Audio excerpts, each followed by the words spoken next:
ہم اپنا آج کا سبق شروع کرتے ہیں۔ اعوذ باللہ من الشیطان الرجیم، بسم اللہ الرحمن الرحیم۔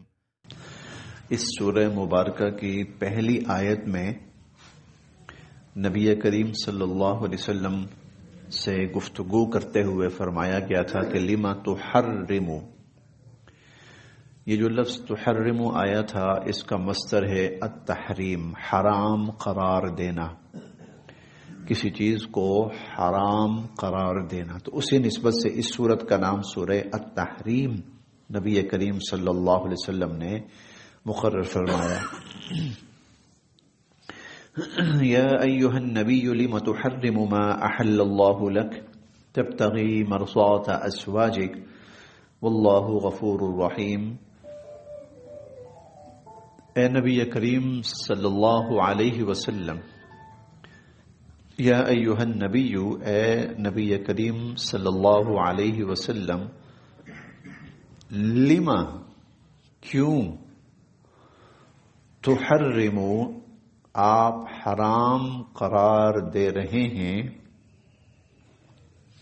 لما تحرم، آپ کیوں حرام قرار دے رہے ہیں، ما، جو، احل اللہ، اللہ تعالی نے حلال قرار دیا ہے، لک، آپ کے لیے۔ لما تحرم ما احل اللہ لک، اللہ رب العزت نے جو چیز آپ کے لیے حلال قرار دی ہے آپ اسے حرام قرار کیوں دے رہے ہیں؟ تبتغی، کیا آپ چاہتے ہیں، مرضات، خوشنودی، ازواجک، اپنی بیویوں کی، تبتغی مرضات ازواجک، کیا آپ اپنی بیویوں کی خوشنودی چاہتے ہیں، واللہ، اور اللہ رب العزت، غفور، بخشنے والے ہیں، رحیم، رحم فرمانے والے ہیں۔ یہ الفاظ واضح طور پر بتا رہے ہیں کہ پیچھے کوئی بہت بڑی بات ہے، کوئی واقعہ ہے جس کے لیے اللہ نے حلال قرار دیا اور آپ حرام قرار دے رہے ہیں۔ کافی بڑے الفاظ ہیں یہ والے، واقعہ ہے، لیکن واقعہ شاید اتنا بڑا نہ بھی ہو تو اس پر اللہ رب العزت انسانوں کو جو پیغام اور سبق اور تعلیم دینا چاہتے ہیں وہ قابل توجہ ہوتی ہے۔ ہوا یہ کہ نبی کریم صلی اللہ علیہ وسلم کا معمول مبارک تھا کہ آپ عصر کے بعد اپنی ازواج مطہرات کے گھروں میں چکر لگایا کرتے تھے۔ روزانہ تقریباً معمول ہوتا تھا، الا ماشاء اللہ، چلیں کسی کوئی بات پوچھنی ہے، بتانی ہے، کوئی مشورہ ہے، کچھ جو بھی، تو آپ ازواج مطہرات کے گھروں میں 2 منٹ، 4 منٹ، 5 منٹ، 10 منٹ رکے اور پھر اگلی زوجہ محترمہ، پھر اگلی۔ یہ عصر کے بعد کا معمول تھا نبی کریم صلی اللہ علیہ وسلم کا۔ تو ایک دن آپ اپنی ایک زوجہ محترمہ کے گھر تشریف لے گئے تو انہوں نے آپ کو شہد کا شربت پلایا۔ اچھا، وہاں پر کچھ تھوڑی سی تاخیر ہو گئی حضور علیہ الصلوۃ والسلام کو۔ آپ وہاں سے اٹھ کر دوسری زوجہ محترمہ کے گھر گئے تو انہیں تھوڑا سا یہ ہوا کہ حضور کو میں نے دیکھا تھا کہ اس گھر میں داخل ہو رہے ہیں تو بڑی دیر ہو گئی، آج کافی دیر لگ گئی وہاں پر۔ تو جب آپ ان کے گھر تشریف لائے، دوسری زوجہ محترمہ کے گھر، تو وہ کہنے لگی کہ اللہ کے نبی، شاید آپ نے کوئی چیز کھائی ہے؟ تو آپ نے فرمایا کہ ہاں، میں نے شہد پیا تھا۔ تو وہ کہنے لگی کہ شہد تھوڑی سی نا وہ مغافیر کی سمیل آ رہی ہے، وہ ایک گھاس سی ہوتی تھی جس میں سمیل سی ہوتی تھی۔ تو آپ نے فرمایا ہو سکتا ہے جس مکھی کا شہد ہو کہیں وہ ان علاقوں میں اور پھولوں پر بیٹھی ہو تو ظاہر ہے اس کے شہد کے اندر بھی کوئی ایسا اثر آ گیا ہو۔ حضور علیہ الصلوۃ والسلام کو بہت ناپسند تھا کہ آپ کے وجود کے کسی بھی حصے سے، چہرے سے یا آپ کے منہ سے یا کوئی مطلب بو، اسمیل فیل ہو، وہ آپ کو بہت ناپسند تھی۔ بے انتہا صفائی کا اہتمام فرماتے تھے۔ تو حضور علیہ الصلوۃ والسلام نے نا وہاں پر ایک بات یہ کہہ دی کہ اللہ کی قسم میں آئندہ شہد نہیں پیوں گا، اللہ کی قسم میں آئندہ شہد نہیں پیوں گا۔ اور دوسری بات یہ بھی آپ نے ان سے کہی کہ دیکھو یہ بات کسی کو بتانی نہیں ہے، ایسا نہ ہو کہ اس تک بات پہنچ جائے تو اس کی دل آزاری ہو، دل شکنی ہو اس کی، تو کسی کو یہ بات بتانی نہیں ہے، لیکن میں آئندہ اللہ کی قسم کھا کر، آپ نے کہا کہ میں شہد استعمال نہیں کروں گا۔ دیکھیں، ایک یہ ہے کہ میں یہ چیز نہیں آئندہ لوں گا، ایک یہ کہ اللہ کی قسم میں نہیں لوں گا۔ جب اللہ کی قسم کھائی جاتی ہے نا کسی بھی چیز کے ساتھ تو اس کا حکم بدل جاتا ہے، اس کا حکم بدل جاتا ہے۔ دیکھیں، ایک آدمی کہتا ہے کہ کل میں بازار جاؤں گا، ٹھیک ہے بھائی جاؤ، ہو سکتا ہے نہ بھی جا سکے، کوئی بات نہیں۔ ایک آدمی کہتا ہے اللہ کی قسم کل میں بازار جاؤں گا، اب جانا لازمی ہو گیا، اب جانا لازمی ہو گیا۔ اب اگر نہیں جائے گا تو جو اس نے قسم کھائی تھی پوری نہیں ہوئی، کفارہ دینا پڑے گا۔ تو نے تو اللہ کی قسم کھا کر کہا تھا کہ تو کل بازار جائے گا، اب لازمی ہو گیا۔ جب اللہ رب العزت کی قسم کسی چیز میں آ جائے نا تو پھر اس کا حکم کچھ اور ہو جاتا ہے۔ تو یہ گویا کہ ایک ایسی چیز جس کو اللہ تعالیٰ نے حلال کیا، شہد حلال ہے، حضور علیہ الصلوۃ والسلام نے جب اللہ کی قسم کھا کر کہا تو گویا اس کو حرام کر دیا آپ نے اپنے اوپر، کیونکہ اب تو آپ کھا ہی نہیں سکتے۔ دیکھیں نا، ایک تو ہے نا آپ کہتے کہ میں احتیاط کروں گا آئندہ نہ کھاؤں، لیکن پھر بھی اگر آپ کھا لیتے تو کوئی بات نہیں تھی، لیکن اگر آپ نے کہا نا اللہ کی قسم میں آئندہ نہیں کھاؤں گا، اب اگر کھائیں گے تو گناہ ہے، تو قسم ٹوٹ گئی۔ آپ نے قسم کھایا، پورا کرنا ہے اس کو۔ وَاحْفَظُوا أَيْمَانَكُمْ قرآن کریم میں آتا ہے، جب قسم کھاؤ تو پھر پوری کرو، اس کی حفاظت کرو، درمیان میں نہ چھوڑو۔ تو جب اللہ کا نام لے کر کوئی چیز کہی جائے نا، اللہ کی قسم کھا کر، پھر اس بات کی حیثیت اور اس کا حکم بدل جاتا ہے۔ اب حضور علیہ الصلوۃ والسلام کے لیے شہد استعمال کرنا جائز ہی نہیں تھا، اب آپ کے لیے گویا ناجائز ہو گیا، تو آپ کیوں ناجائز کر رہے ہیں، حرام کر رہے ہیں وہ چیز جو اللہ نے حلال کی۔ اچھا، یہ چونکہ آگے آیات آ رہی ہیں تو میں پورا واقعہ ایک دفعہ بتا دیتا ہوں۔ جس زوجہ محترمہ کو حضور علیہ الصلوۃ والسلام نے فرمایا تھا کہ بھائی بات اپنے تک ہی رکھنا، کسی اور کو نہ بتانا، انہوں نے ایک اور زوجہ محترمہ کو بتا دی، انہوں نے ایک اور زوجہ محترمہ کو بتا دی۔ اب اللہ رب العزت نے یہ وحی نازل فرمائی، اور وحی میں اللہ رب العزت نے یہ بھی بتا دیا کہ آپ نے تو اسے کہا تھا نا نہ بتانا، اور اس نے بتا دیا۔ آپ نے کہا تھا نہ بتانا، اس نے بتا دیا۔ اس پر پھر اللہ رب العزت کی طرف سے ان ازواج مطہرات کے لیے تھوڑا سا سخت انداز اپنایا گیا۔ اچھا، یہ تو تھا حضور علیہ الصلوۃ والسلام کی حد تک، لیکن اصل میں قیامت تک کے لیے انسانوں کو ان واقعات کے ضمن میں سبق دینا ہوتا ہے۔ ایک سبق تو یہ ہوا کہ جس کو اللہ حلال قرار دے لیں، کسی کو اختیار نہیں کہ حرام قرار دے، کسی کو اختیار نہیں ہے کہ اس کو حرام قرار دے۔ ہاں، احتیاط کی بنا پر اگر کوئی شخص استعمال نہیں کرتا تو وہ یہ کہہ سکتا ہے بھائی مجبوری ہے، عذر ہے، تو اس عذر کی بنا پر نہ میں اس چیز کو استعمال نہیں کرتا، یا میں یہ چیز نہیں کھاتا مجھے نقصان دیتی ہے، یہ الگ چیز ہے۔ لیکن یہ کہے کہ میں اللہ کی قسم کھا کے کہتا ہوں کہ میں یہ چیز آئندہ کبھی نہیں کھاؤں گا، تو اس نے حلال چیز کو حرام کر دیا، اس کا اختیار نہیں ہے، اس کا اختیار کسی کو بھی نہیں ہے۔ جب اللہ رب العزت نے حلال قرار دے لیا ہے تو وہ حلال ہے، جس چیز کو اللہ تعالیٰ نے حرام قرار دے لیا ہے تو وہ حرام ہے، اس کو ہم حلال قرار نہیں دے سکتے۔ اب یہاں دیکھیں حضور علیہ الصلوۃ والسلام ہے کہ اللہ کے نبی کو بھی کہا جا رہا ہے کہ اللہ نے حلال کیا تو آپ نے کیوں حرام کیا؟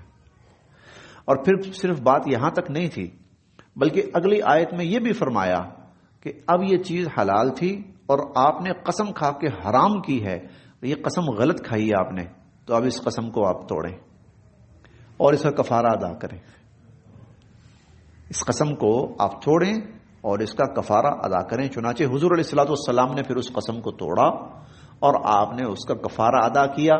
تو یہاں پر بھی امت کو تعلیم ہے، اگر جذبات میں آ کر غلط قسم کھا بیٹھے ہو تو توڑو بھائی۔ دیکھیں بہن بھائیوں کے اندر یہ چیز ہمارے معاشرے میں بہت عام ہے، بہن بھائیوں کے اندر نا 19-20 ہو جاتی، جذبات میں آ کر نا کوئی قسم کھا بیٹھتا، میں قسم کھا رہا ہوں، قسم ہے ہون تیرے کار نہیں آنا، میں تیرا مرے منہ بھی نہیں دیکھنا، قسم ہے، ارے تو نے غلط قسم کھائی ہے، توڑو اس کو، کیوں نہیں گھر آنا؟ بہن بھائیوں کا کے درمیان یہ تو قطع تعلقی ہو گئی نا، یہ تو حرام ہے، بہت بڑا گناہ ہے قطع تعلقی، مرا ہوا منہ بھی نہ دیکھنا، بھائی یہ تو حرام کے درجے میں تم نے ایک چیز، اللہ نے اس کو حلال کر رکھا، تم نے کیوں حرام کیا؟ تو یہ ہمیں تعلیم دی جاتی ہے، سبق دیا جاتا ہے کہ اگر انسان جذبات میں آ کر اس قسم کی کوئی قسم اٹھا لے جذبات میں آ کر، اور وہ قسم ہے غلط ہے، یا تو صحیح قسم ہے نا، یا تو صحیح، پھر تو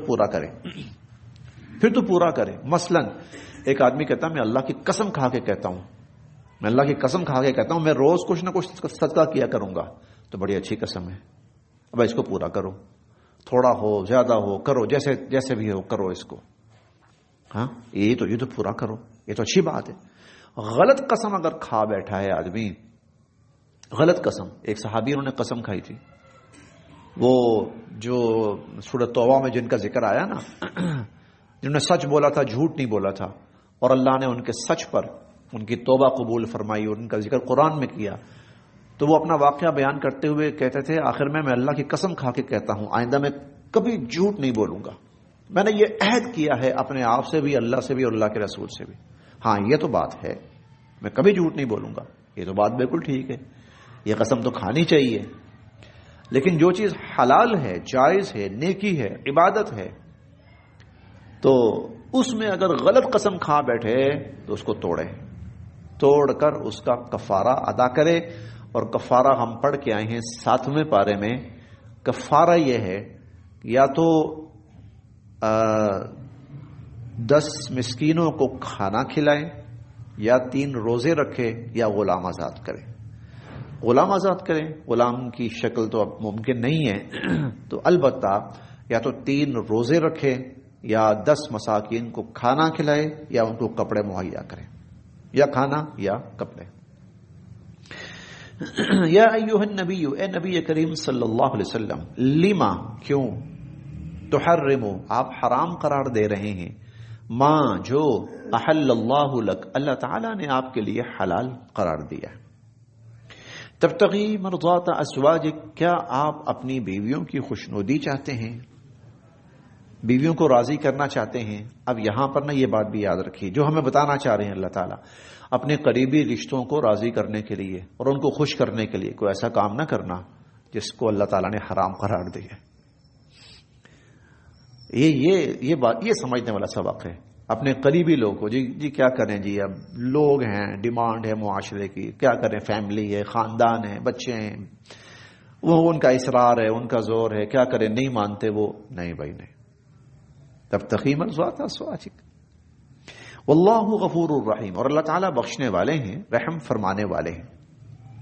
قد، یقیناً، فرض اللہ، لازم کر دیا ہے اللہ رب العزت نے، لکم، تم لوگوں کے لیے، اب یہ لفظ عام ہے، تم لوگوں کے لیے، جمع، یعنی اے ایمان والو، اللہ تعالیٰ نے لازم کر دیا ہے تم لوگوں کے لیے تحلت ایمانکم، اپنی ایسی قسموں سے پاک ہونا اور حلال ہونا، یا ایسی قسموں کو توڑنا۔ واللہ، اور اللہ تعالی، مولاکم، تمہارے کارساز ہیں، آقا ہیں، یعنی پھر مددگار ہیں، تو طریقہ بھی بتا دیا سب کچھ۔ وہو العلیم الحکیم، اور وہی ہے سب کچھ جاننے والے اور انتہائی حکمت والے۔ وَإِذْ، اور جب، اسر، رازدارانہ انداز میں، وَإِذْ اسر، اور جب رازدارانہ انداز میں، النبی، نبی کریم صلی اللہ علیہ وسلم نے، الا، کو، بعض ازواجہ، اپنی بیویوں میں سے ایک، حدیثہ، ایک بات کہی، حدیث بات، اور جب حضور علیہ الصلوۃ والسلام نے اپنی بیویوں میں سے ایک بیوی کو رازدارانہ طور پر ایک بات، یہ بات کہی، یہ بات بتائی، فلما، اور پھر جب، نبأت بہ، اس بیوی نے یہ بات اور آگے بتا دی، فلما نبأت به، تو اس بیوی نے یہ بات آگے ایک اور کو بتا دی. وَأَظْهَرَهُ اللَّهُ، اور یہ بات بتا دی اللہ رب العزت نے علیہ نبی کریم صلی اللہ علیہ وسلم کو. وَأَظْهَرَهُ اللَّهُ علیہ، اور نبی کریم اللہ تعالیٰ نے حضور علیہ الصلوۃ والسلام کو یہ بات بتا دی کہ وہ آپ کی فلاں بیوی نے آپ کا یہ راز دوسری کو بتا دیا. عرف بعضہ، حضور علیہ الصلوۃ والسلام نے کچھ بات جو اللہ نے ساری بتائی تھی، کچھ بات تو اس بیوی کو بتا دی. وَأَعْرَضَ عَنْ بَعْضٍ، اور کچھ بات آپ نے نظر انداز کر دی، وہ نہیں بتائی. یعنی حضور علیہ الصلوۃ والسلام بہت بہت کریمانہ اخلاق کے مالک تھے، بہت کریمانہ. پہلے آپ نے اپنی بیوی سے کہا دیکھ میری بات سن، تمہارے میرے درمیان یہ بات ہوئی ہے، تم نے کہا کوئی اسمیل فیل ہو رہی ہے، ٹھیک ہے، میں نے قسم کھائی ہے اب یہ بات کہیں آگے پیچھے نہ کرنا، کیونکہ میں نے نہیں کھانا نا، ٹھیک ہے، تو اس کی دل آزاری نہ ہو کہ میری وجہ سے حضور علیہ الصلوۃ والسلام کو تکلیف پہنچی، ٹھیک ہے. اب وہاں اس کو تکلیف سے بچا رہے ہیں. اب یہاں اس نے جب راز فاش کر دیا ہے، ایک بیوی نے، ہونا یہ چاہیے تھا تو ادھر آنا، تو بتا پوری بات مجھے بتا، میں بتاتا ہوں تجھے، تو بہت سمجھدار بن رہی ہے نا، میں تجھے بتاتا ہوں پوری بات کیا ہوئی تھی. حضور نے اب بھی پوری بات اس کو نہیں کہی، ہلکی پھلکی بس مجھے پتا چل گیا، تم نے فلاں کو بتا دیا بس. یہاں بھی اخلاق دیکھیں، اخیر جیسے کہتے ہیں نا، آپ کے رحیمانہ کریمانہ اخلاق کی انتہا ہے. اور ایک حدیث مبارکہ میں آپ نے خود فرمایا بعثت لأتمم مکارم الاخلاق، مجھے اس لیے بھیجا گیا ہے کہ جو اعلیٰ اخلاق ہے نا میں اس کی انتہا کر دوں. اتمم، تمام انتہا کر دوں، اعلیٰ ترین اخلاق کی انتہا کر دوں. اب یہاں حالانکہ ٹھیک ٹھاک کلاس بنتی ہے، لیکن حضور علیہ الصلوۃ والسلام سمجھ گئے عورت ذات ہے، کہیں نہ کہیں لیک آؤٹ ہو جاتا ہے اس سے. مطلب خواتین میں نسبتاً یہ چیز زیادہ تھوڑی سی ہے کہ ان سے بات ٹکتی نہیں ہے، وہ جب تک کہیں اور کر نہ دینا ایک دفعہ بات آگے کہیں تسلی نہیں ہوتی ان کو. تو آپ سمجھ رہے تھے کہ یہ عورت ذات کے اندر خامی ہے، فطری خامی ہے، فطرتاً ہے، اس کے اندر ہے، لہذا حضور علیہ الصلوۃ والسلام نے اس سے نظر انداز ہی کیا. فلما، پس جب نبأہا بہ، حضور علیہ الصلوۃ والسلام نے وہ بات اس کو بتائی، قالت، تو وہ کہنے لگی من انبأک ھذا، یہ بات آپ کو کس نے بتائی؟ میں نے تو فلاں زوجہ محترمہ کو خاموشی سے جا کے بتائی، وہاں تو کوئی بھی نہیں تھا، میں تھا یا وہ تھی، تو آپ کو یہ بات کس نے بتائی؟ قال، آپ نے فرمایا نبأنی، مجھے بتایا ہے العلیم الخبیر، العلیم الخبیر. اب یہاں ایک اور نقطہ دیکھیے، حضور علیہ الصلوۃ والسلام کہہ سکتے تھے وہ بتا کے گئی، کہہ سکتے، لیکن یہاں پر کیا ہوتا، دونوں کے درمیان پھوٹ پڑ جاتی. اچھا تم نے میرا راز فاش کر دیا، میں نے تمہیں کہا بھی تھا کہ دھیان سے یہ بات اپنے تک رکھنا، تم نے حضور کو بتا دی. حضور نے فوراً واضح کیا مجھے اللہ نے بتایا، تاکہ ان کے درمیان بھی پھوٹ نہ پڑے. نبأنی العلیم الخبیر، اللہ آپ نے فرمایا کہ مجھے اس العلیم، سب کچھ جاننے والے، الخبیر، ہر چیز کی خبر رکھنے والے اللہ رب العزت نے بتایا ہے. اب یہ جو اگلی دو آیات ہیں، تو یہ دونوں آیات اللہ رب العزت کی طرف سے، یہ دونوں آیات اللہ تعالیٰ فرما رہے ہیں اگر تتوبا، تم دونوں توبہ کرو، اللہ، اللہ کے حضور، یہ اللہ تعالیٰ فرما رہے ہیں ان تتوبا اللہ، اگر تم دونوں اللہ کے حضور توبہ کرو، فقد، یقیناً، صغت، مائل بھی ہو چکے ہیں، قلوبکما، تم دونوں کے دل، تم دونوں کے دل مائل بھی ہو چکے ہیں، تو لہذا بہتر یہی ہے تم اللہ کے حضور توبہ کرو، تم اللہ کے حضور توبہ کرو. انداز سخت کیوں ہے؟ قیامت تک انسانیت کو بتانا ہے. کئی دفعہ چھوٹا سا راز فاش کرنا بہت بڑے نقصان، گھروں کے ٹوٹنے کا سبب بن جاتا ہے. گھروں کے ٹوٹنے کا سبب اب ظاہر ہے جب یہ بات کھل گئی تو دونوں ازواج مطہرات کو افسوس ہوا کہ ہم نے غلط کیا ہے، ہم غلط کر چکی ہیں. تو اللہ تعالیٰ نے فرمایا ان تتوبا الی اللہ فقد سقط قلوبکما، اب جب کہ تمہارے دل خود بھی توبہ کی طرف مائل ہو چکے ہیں تو اگر تم اللہ کے حضور توبہ کر لو یہی تمہارے حق میں بہتر ہے. وَإِن، اور اگر تباہرا، اور اگر تم کوئی گٹھ جوڑ کی کوشش کرو گی، اور اگر تم دونوں گٹھ جوڑ کی کوشش کرو گی علیہ نبی کریم صلی اللہ علیہ وسلم کے خلاف. وہ اس کا مطلب کیا ہے؟ یہ چونکہ ازواج مطہرات کا تذکرہ آ رہا ہے نا، اس لیے بات تھوڑی سی واضح کرنی ہے. دیکھیں ایک تو یہ ہوتا ہے کہ آدمی کو پتہ لگا جی میں نے غلطی کی اور میری غلطی پکڑی گئی، وہ کہتا جی میں معذرت چاہتا ہوں، مجھ سے غلطی ہوئی ہے، میں معافی چاہتا ہوں. اوکے، بات سیدھی ہو گئی بالکل. ہاں اس سے غلطی ہوئی، اس نے کمٹ کیا اور اس نے سوری کی، توبہ کی، معافی مانگ لی، بات واضح ہو گئی. لیکن اکثر یہ ہوتا ہے اپنی اس غلطی کو چھپانے کے لیے مدعا اس پہ ڈالنا، اس کو انوالو کرنا، اس کو گھسیٹنا، اس کی ٹانگ کھینچنا. اکثر یہ ہو جاتا ہے، نہیں میں نہیں، وہ نہیں، وہ اس نے نہیں، اس نے وہ پورے خاندان کو درمیان میں گھسیٹ دیا جاتا ہے. اور نہیں میرا تو خیال تھا، وہ نہیں میرا تو خیال، میں تو سمجھتا ہوں وہ نہیں، اس نے ایسا نہیں. یہاں اللہ تعالیٰ نے سیدھا سادہ انداز اختیار فرمایا، تمہارے دل توبہ کی طرف مائل ہو گئے، توبہ کر لو، یہی بہتر ہے. وَإِن تَظَاهَرَ عَلَيْهِ، اور اگر تم گٹھ جوڑ کرو گی حضور علیہ الصلوۃ والسلام کے خلاف، فَإِنَّ اللَّهَ، تو بے شک اللہ، ہوا مولا، حضور کا مددگار تو اللہ ہے، آپ کا آقا، آپ کا پشتی باں، آپ کا مددگار اللہ ہے. جبریل ہے، وصالح المؤمنین، اور تمام ایمان والے نیکوکار ایمان سب حضور علیہ الصلوۃ والسلام کے معاون و مددگار ہیں. والملائکۃ، اور فرشتے بھی، بعد ذلک، اس کے بعد، ظہیر، حضور علیہ الصلوۃ والسلام کے مددگار ہیں. والملائکۃ بعد ذلک ظہیر، اور فرشتے بھی حضور علیہ الصلوۃ والسلام کے مددگار ہیں.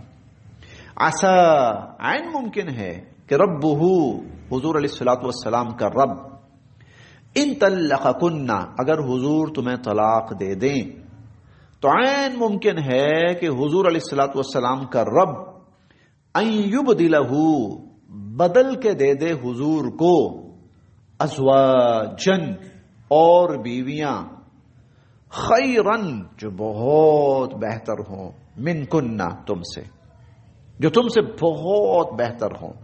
مسلمات، وہ مسلمان بھی ہوں گی، مؤمنات، ایمان والی بھی ہوں گی، قانتات، فرما بردار بھی ہوں گی، تائبات، توبہ کرنے والے بھی ہوں گی، عابدات، عبادت گزار بھی ہوں گی، سائحات، روزے دار بھی ہوں گی، ثیبات و ابکارا، ثیبات، وہ پہلے سے شادی شدہ بھی رہ چکی ہوں گی، وہ ابکارا، اور کنواری بھی ہوں گی. عین ممکن ہے. اللہ رب العزت، مقصد کیا ہے ان آیات کا؟ دیکھو حضور علیہ الصلوۃ والسلام کو کسی ذریعے سے تنگ نہ کرو، آپ کی ذمہ داریاں بہت بڑی ہیں. یہ نہ ہو کہ حضور علیہ الصلوۃ والسلام گھر کے معاملات ہی سلجھاتے رہیں، اس نے یہ بات کر دی، اس نے یہ بات کر دی، اس کو راضی کرو، اس کو خوش کرو. نہ نہ نہ نہ، نہیں. اگر کسی نے کسی حوالے سے تنگ کیا حضور علیہ الصلوۃ والسلام کو تو پھر اللہ رب العزت کیا کریں گے؟ اس کو طلاق دلوا دیں گے، اور اس کی جگہ اللہ تھوڑا ہے. لیکن ایک بات میں بہرحال یہاں پر عرض کرنا چاہتا ہوں، ایک اللہ رب العزت کی ذات ہے اور ایک نبی کریم صلی اللہ علیہ وسلم کی ذات ہے. اللہ رب العزت پورا حق رکھتے ہیں کہ حضور علیہ الصلوۃ والسلام کو کوئی بھی بات کہیں، لیکن جو بات کہنے کا حق اللہ رکھتے ہیں وہ میں اور آپ نہیں رکھتے، کوئی انسان بھی نہیں رکھتا، کوئی انسان بھی نہیں رکھتا. ہاں اللہ رکھتے ہیں. اللہ تعالیٰ پوچھ سکتے ہیں آپ نے یہ کام کیوں کیا، پوچھ سکتے ہیں اللہ تعالیٰ بہت سی جگہوں پر ہم نے پڑھا ہے، بلکہ میں تو ڈرتا ہوں ترجمہ بھی نہیں کرتا. اللہ تعالیٰ کے الفاظ وہاں اور انداز کافی سخت ہو جاتا ہے. ہم آگے بھی پڑھیں گے انشاءاللہ 29ویں پارے کے اندر، جلد ہی آ جائے گا، 3-4 دن کے بعد ہی. کہ اگر ولو تقول علینا بعض الاقاویل، اگر حضور علیہ الصلوۃ والسلام کوئی آیت بنا کر اپنی طرف سے ہمارے اوپر لگا دیں، گھڑ کر لے آئیں اور ہمارا نام لگا دیں، لأخذنا منہ بالیمین ثم لقطعنا منہ الوتین. بڑے سخت الفاظ، سخت ترین الفاظ ہیں. ترجمہ آپ دیکھ لیجئے گا، اس موقع پر بھی پڑھ لیجئے گا، بہت سخت ترین الفاظ ہیں. لیکن صرف اللہ کہہ سکتے ہیں، ہم نہیں کہہ سکتے، قطعا نہیں کہہ سکتے. یہ نہیں وہ جو قرآن میں حضور کو، بھئی اللہ نے کہا ہے، اللہ رب العزت نے فرمایا. ہمیں وہاں آ کر اور زیادہ محتاط ہو جانا ہے، کیونکہ حضور علیہ الصلوۃ والسلام اللہ کے بندے ہیں، اللہ کی طرف سے مبعوث فرمائے ہوئے نبی ہیں، رسول ہیں. زندگی موت حضور علیہ الصلوۃ والسلام کی اللہ رب العزت کے قبضہ قدرت میں تھی، نفع نقصان اللہ رب العزت کے. اچھا، ایک تو یہ بات ہے بڑی واضح، ہم نے وہاں آنا ہے، ہم نے وہاں خدا بننے کی کوشش نہیں کرنی، ہم نے وہاں خدا بننے کی کوشش نہیں کرنی، نہیں، ہم نے وہاں بندہ بننا ہے. ہماری حیثیت ہی کوئی نہیں ہے، مقام ہی کوئی نہیں ہمارا تو کہ وہاں پر کوئی ہماری زبان ذرا سی بھی لڑکھڑائے. اب آئیں اس سے تھوڑا سا نیچے. حضور علیہ الصلوۃ والسلام اللہ کے نبی ہیں اور اللہ کے بعد سب سے بڑی ہستی ہیں. آپ نے صحابہ کرام کو کئی دفعہ ڈانٹا، ڈپٹا، سختی کی، سزائیں بھی دی. تو بھائی وہ حضور ہیں، پوچھ کر سکتے ہیں، پکڑ کر سکتے ہیں، سزا دے سکتے ہیں، سوال جواب کر سکتے ہیں، قصوروار کہہ سکتے ہیں. میں اور آپ نے وہاں آ کر ہم نے اللہ نہیں بننا اور یہاں آ کر ہم نے نبی نہیں بننا. وہ نبی تھے، وہ کر سکتے تھے. پتہ ہے کہ یہ اللہ کے نبی کے صحابی ہیں، ان کا صحابی ہونا کلیئر ہے، واضح ہے، ٹھیک ہے، بس ہماری کوئی جرت نہیں وہاں پر. ہاں اگر یہ ثابت ہو جائے کہ یہ منافق تھا، اس کے لیے ہم کافر کے الفاظ استعمال کریں، ملحد کے الفاظ استعمال کریں، جو مرضی الفاظ استعمال کریں.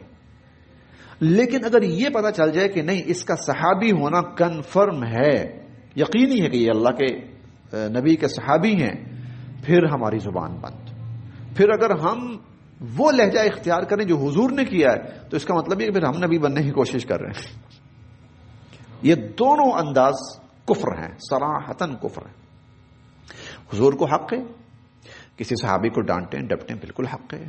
آپ نبی بھی ہیں، استاد بھی ہیں، معلم بھی ہیں، مربی بھی ہیں، مزکی بھی ہیں، ان کے امیر بھی ہیں، حاکم بھی ہیں، جج بھی ہیں، سب کچھ ہیں. آپ کو حق ہے، آپ کر سکتے ہیں کسی بھی صحابی سے باز پرس، سزا بھی دے سکتے ہیں، اور آپ نے دی سزا. آپ نے سزا دی کئی صحابہ کرام کو، ٹھیک ہے، حضور تھے، اللہ کا حکم تھا، آپ نے پورا کیا، اور آپ کی شان تھی، آپ کر سکتے تھے. یاد رکھیے گا، اگر حضور علیہ الصلوۃ والسلام نے کسی صحابی کو کسی عمل پہ ڈانٹا ہے تو ہمیں کوئی حق نہیں کہ ہم اس کو برا کہیں. اللہ رب العزت حضور علیہ الصلوۃ والسلام سے سوال جواب کرتے ہیں تو خدا کی شان ہے اور وہ ان کے نبی ہیں. لیکن ہماری حیثیت نہیں ہے کہ ہماری زبان بھی وہاں پر تھوڑا سا وہ لڑکھڑائے. وہاں ہم نے اور زیادہ مؤدب ہو جانا ہے، اور زیادہ ادب کا مظاہرہ کرنا ہے. اللہ تعالیٰ ازواج مطہرات سے کہہ رہے ہیں بھئی اللہ کی شان ہے، کہہ رہے ہیں، لیکن کیا حضور علیہ الصلوۃ والسلام نے اس واقعے کے بعد اپنی ان ازواج کو چھوڑ دیا؟ نہیں، یہ حضور کے نکاح میں رہیں، ازواج مطہرات رہیں، امہات المؤمنین رہیں، بس. پھر ہماری کوئی مجال نہیں ہے. یا تو یہ کہیں نا ہمارا عمل، ہماری عبادت، ہماری نیکی، ہمارا ایمان، ہمارا تقوی ان سے زیادہ ہو گیا ہے، وہ چھوٹی ہیں تو ہم ان کو کچھ کہہ سکتے ہیں، پھر تو بات ہو. ان کی ایک اللہ اکبر کہنے کے برابر بھی ہماری ساری زندگی کے اعمال نہیں ہیں. تو اس لیے ہاں اللہ رب العزت نے ان سے خطاب کیا، باز پرس کی، سوال جواب کیا. اللہ کی شان ہے. اللہ کے نبی بھی کرنا چاہتے، کر سکتے تھے، ہم نہیں. اگر ہم کرنے کی کوشش کریں گے تو گویا یا تو ہم خدائی کے مقام پر بیٹھنے کی کوشش کر رہے ہیں یا نبوت کے مقام کو